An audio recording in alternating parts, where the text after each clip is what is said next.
अज्ञान, माना हुआ अज्ञान। फैला लो, जितना फैलाना उतने दुख फैल जाएगा तुम्हारा। जितना संबंध फैलाते चले जाओ उतने तो अज्ञान फैलता चला जाता है। अभी विदेश में आपका कोई और वहां पधारे अमेरिका में, तो अभी भारत में आप रोना शुरू कर दोगे, दुखी हो जाओगे। क्या संबंध जितना फैलाते चले जाओगे तो विनाशी संबंध फैलाया तो विनाश होगा, उसका दुख का अनुभव होगा। माना हुआ अज्ञान, कर्म भी अज्ञान से ही तो हो रहा है। सारा का सारा खेल अज्ञान। भगवान का भजन करो, अज्ञान नष्ट हो जाए तो तुम्हारे मरने का दुख चला जाएगा, दूसरे के मरने का दुख चला जाएगा। अगर भजन करके अज्ञान को नष्ट नहीं किया तो दुख ही दुख है। छोटी छोटी वस्तु के नष्ट होने में दुख है। एक गांव में पूरा परिवार बैठ के रो रहा था। बोले इनकी एक भैंस थी, उसी दूध से काम चलता था, भैंस मर गई, पूरा परिवार वो ऐसे मानो उनके सर्वस्व नष्ट हो गया हो। अब गरीब आदमी उसी भैंस के दूध से काम चल रहा। क्या है?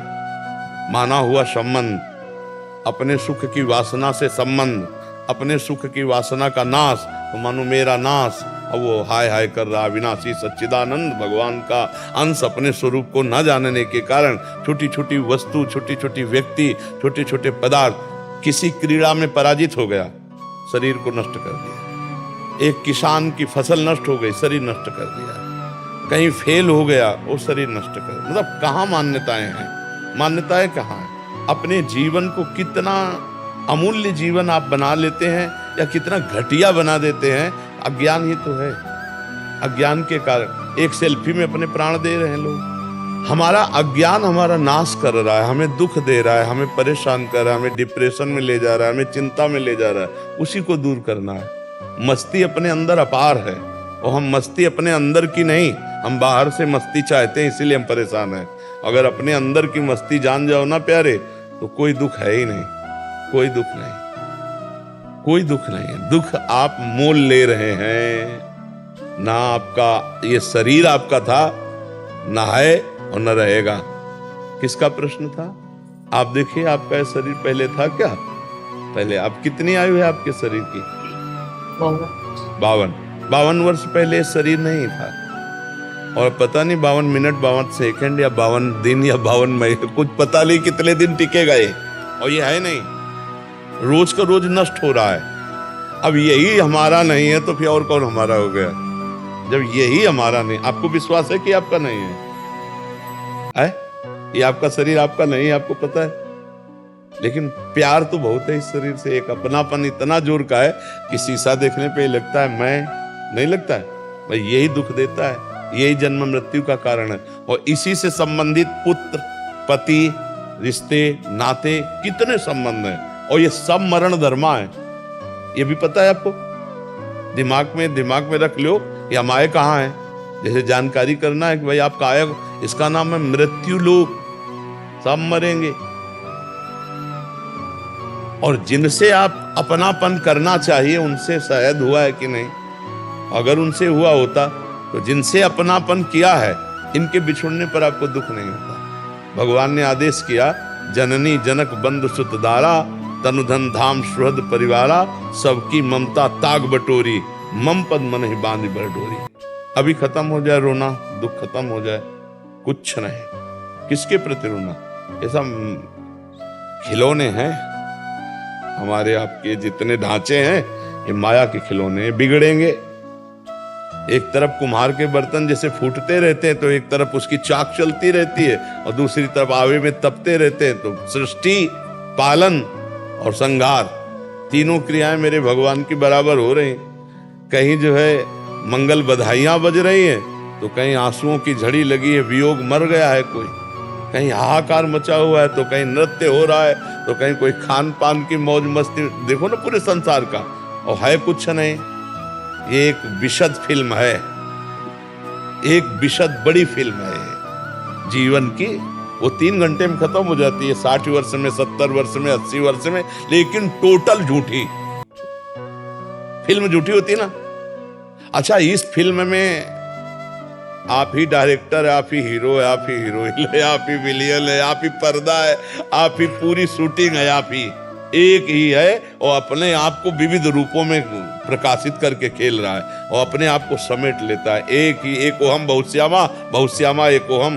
बड़ा विचित्र खेल है। जैसे हम फिल्म देखते हैं तो दुखी सुखी होते हैं, पर हमको अंदर से ज्ञान होता है झूठी है, इसलिए हम बाहर मुस्कुराते हुए निकलते हैं। पर इस फिल्म का ऐसा मतलब आकर्षण है कि ये झूठी नहीं लगती, ये सच्ची लगती है। शास्त्र कह रहा और प्रायः सब लोग जानते हैं, जब गाँव में शौर्य यात्रा करते ना लेकर के, तो बोलते हैं जोर से, राम नाम सत्य है, सत्य बोलो मुक्ति है, ऐसा बोलते हैं ना। तो सत्य क्या सब लोग जानते हैं, भगवान सत्य है, भगवान का नाम सत्य है, लेकिन वो थोड़ी देर के लिए, फूंकने तक के लिए जाओगे, फिर यही संसार सत्य है। इसलिए हमें दुख लगता है क्योंकि हम जिससे संबंध रखते हैं। देखो अभी जैसे सूचना मिले ना कि अभी मथुरा में एक्सीडेंट हो गया, 10 लोग मर गए, तो आप उस आदमी के ऊपर नाराज हो गई, कितना बढ़िया बात चल रही थी, बीच में आके 10 लोग मर गए। नहीं, उसमें एक आपके फूफा भी थे। अब आप क्योंकि आपका रिलेशन निकल आया, संबंध निकल आया, पहले दुख नहीं था संबंधी। अब वो सत्संग में मन नहीं लगेगा, अभी लगेगा मुझे जाना चाहिए, मेरा कोई अगर अपना संबंध ना हो और 50 लोग मर जाते हैं, सूचना मिलती, तो आपको क्या फर्क पड़ता है? आप कहोगे यार इतने सत्संग में काहे को विक्षेप डाल रहे हो। अगर उसमें कोई एक दूर का भी है तो आपका चित्त खिंच जाएगा, मतलब संबंध ही आपके दुख का कारण है। तो वो संबंध हम अविनाशी हैं, हमारा संबंध सीधे भगवान से है। ममैवांशो जीव लोके जीव भूतासना। अब हम उसको भूल करके अपने को स्त्री पुरुष मानकर जगत में फंस गए। भाई यही अध्यात्म से सुधारना, अगर सुधर जाए तो जीवन मुक्त, और नहीं तो भैया फिर ये तो पुनरपि जननम पुनरपि मरणम पुनरपि जननी जठरे शयनम, ये खेल तो चल ही रहा है और हर सेकंड हमारी आयु से जा रहा है।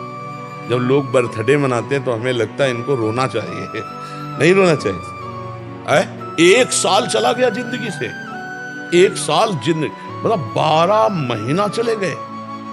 12 महीना, एक श्वास कितनी कीमती है वो तब समझो जब आखिरी श्वास हो और आप कह दो कि 60 वर्ष की कमाई पूरे जीवन की हम आपको देते हैं, 2 श्वासें बढ़ा दो, नहीं बढ़ेगी। इतनी कीमती श्वासों में तुमने भगवान का सुमिरन नहीं किया, तुमने परोपकार नहीं किया, भगवत चिंतन नहीं किया। अब क्या रोज का रोज श्वासें जा रहे हैं। और खुशी मनाने वाली बात हमारी समझ में ले आती कि किसी की जेब कटे और वो नाचे, ऐसा हो सकता है? मतलब 1 लाख रुपया तुम्हारी जेब में थे और किसी ने तुम्हारे 10,000 रुपए काट लिए, तो आप 90,000 में नाचेंगे? तो यही तो बात है, तुम्हारे जीवन के 12 महीने काट लिए गए, तुम नाच रहे हो। तुम्हें सोचना चाहिए कि यार मेरे जीवन का लक्ष्य क्या है। 12 महीना तो चले गए, अगला 12 दिन है कि नहीं है। तो लोग बड़े मतवाले हैं। हम कह रहे मनाओ, भगवान नाम कीर्तन करके मनाओ, सत्य वस्तु को जोड़ करके मनाओ। असत्य वस्तु में क्या? अब बोले आज पार्टी है, जन्मदिन की मदिरा मांस और इस तरह का व्यवहार, तो 1 साल चला गया जीवन का और समय बर्बाद कर रहे हो। मृत्यु नजदीक आ रही, मनुष्य जीवन हटा तो सुअर कुत्ता गधा पता नहीं क्या बनना पड़ेगा। नहीं, ये लोग ऐसे कलयुगी हैं कि जिंदा भूंज के खान जाएंगे। अरे यार लोग जिंदा जला के खाते हैं, सरिया ऐसे टांग दियो, पैर बांध दियो, नीचे आग लगा के भूंज के ऐसे। तो मनुष्य जीवन तो बड़ा सुखमय जीवन है, इसमें भजन कर लो, कम से कम इतना भजन कर लो कि अगला हमारा जन्म मनुष्य ही को हो यार। हम सुअर कुत्ता तो न बने, मुर्गा मुर्गी तो न बने। तो बहुत, अगर इस जन्म में तुम ये सब खा पी रहे हो और गंदे आचरण कर रहे हो तो फिर तुम्हें वही बनना पड़ेगा, वही कटना पड़ेगा, वही सब भोगना पड़ेगा। तो ये जो दुख हो रहा है अज्ञान के कारण हो रहा है भाई। हमारी प्रार्थना है, नाम जप करो, भगवान से प्रार्थना करो कि वो आपको ज्ञान दे, जिससे आपका ये माना हुआ दुख नष्ट हो जाए। जैसे स्वप्न में है ना, हमें कोई लाठी से पीट रहा हो, अब क्या उपाय है? फोन करके हम पड़ोसी सब इकट्ठा कर लें, पुलिस इकट्ठा कर लें, तो जो स्वप्न में पीट रहा है हम बाहरी उपाय से उसे बचा सकते हैं क्या? अब कोई बताओ, कुछ भी कर लो बाहर से, कुछ नहीं। एकमात्र उपाय बचाने के, उसे जगा दो, बस जे भी जगाया सब खत्म हो गया। तो इस संसार का जो दुख है कुछ भी उपाय कर लो मिटा नहीं सकते आप, क्योंकि उमा कहूं मैं अनुभव अपना, सत हरि भजन जगत सब सपना, मोह निशा सब सुवनिहारा, और देखे स्वपन अनेक प्रकारा, यही जग जामिन जागे जोगी, परमारथी प्रपंच वियोगी। जब जाग गया तब सोना क्या, जब समझ गया तो रोना क्या, समझ गया तो रोना क्या। अभी हम लोग स्वाप्निक जगत में फंसे हुए, इसलिए भगवान का आश्रय लो, नाम जप करो और सत्संग सुनते रहो, तो इस दुख से निवृत्ति हो जाएगी। नहीं बड़ा कर्म जाल फंसा हुआ है। 1.5 साल से सत्संग सुन रही है आपका, मैं 1.5 साल हो गए। डिप्रेशन में जाते जाते मैं बच गई। हाँ, सत्संग बचा तो लेगा ही, सत्संग तो बचा लेगा। अगर धैर्य से सुनो तो आवागमन से बचा लेगा। बड़े भाग पाइब सत्संगा और बिना ही प्रयास होई भवभंगा। सत्संग मात्र आपको आवागमन से बचा लेगा, अगर ध्यान से सुनो और उसे पकड़ लो तो। भगवान की पूजा करने की इच्छा नहीं होती, भोग नहीं लगा रही हूँ 2.5 साल। भगवान को भोग की जरूरत नहीं, वो पूरे विश्व को भोग पवा रहे। भगवान को जरूरत है आपके अपनेपन की, और उसके लिए हमें चाहिए स्मरण, सतत स्मरण। तो नाम जप करो, जितना आपसे बन सके नाम जप करो। नाम जप जो आपको प्रिय लगे, राम कृष्ण हरि राधा राधा, जो नाम प्रिय लगे खूब नाम जप करो। नाम जप से सब ठीक हो जाएगा, सब दवाई एक है। जासु नाम भव भेषज हरन घोर त्रयशूल। जिनका नाम दैहिक दैविक भौतिक तापों का नाश करके इस संसार चक्र से पार होने के लिए अमोघ औषधि। जासु नाम भव भेषज, खूब नाम जप करो, खूब देख लेना आप आनंदित हो जाएंगे।